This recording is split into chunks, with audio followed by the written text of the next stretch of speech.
大家好，我是家电小王。这期给大家分享一下滚筒洗衣机门开关的工作原理以及维修判断。我旁边有一个门开关，这个门开关是电磁线圈式的门开关，一般用在比较高档一点的滚筒洗衣机上面。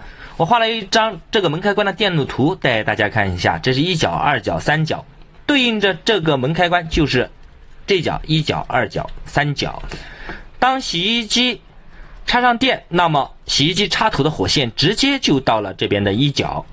当我们把洗衣机门给它关上，那么这个一角和二角就导通，把这种信号传输给电路板。这时候的电路板会显示门已经关上了。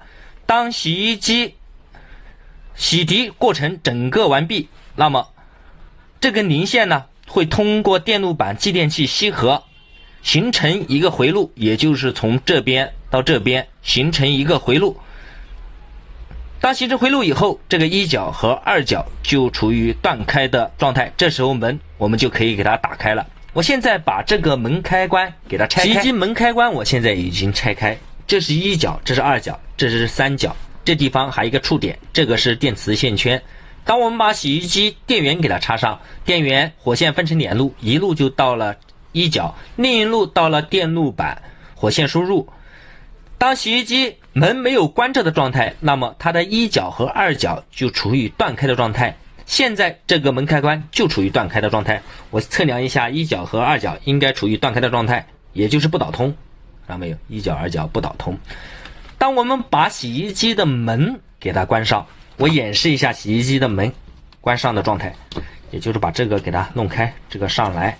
好，现在门开关就处于门关闭的状态，那么它的一角和二角就处于导通。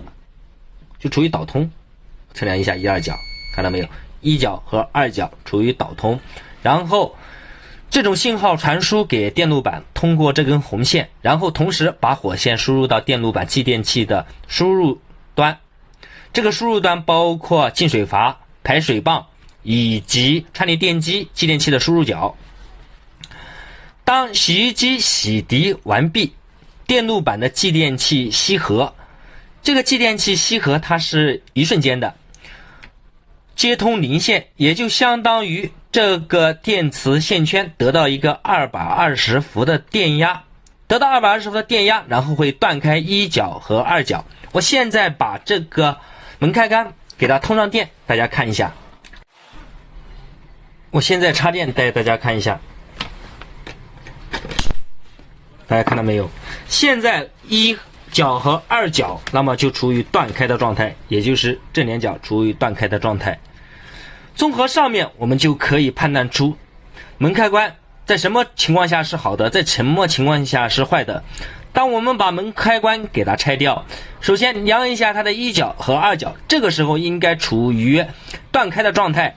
当我们用一把大衣子呢给它顶开，那么它的一角和二角呢就处于导通的状态。还有它的二角和三角有一个阻值，应该在100多欧姆。我现在把万用表给它打到200欧姆进行测量一下，测量它的二角和三角，大家看一下，121.4欧。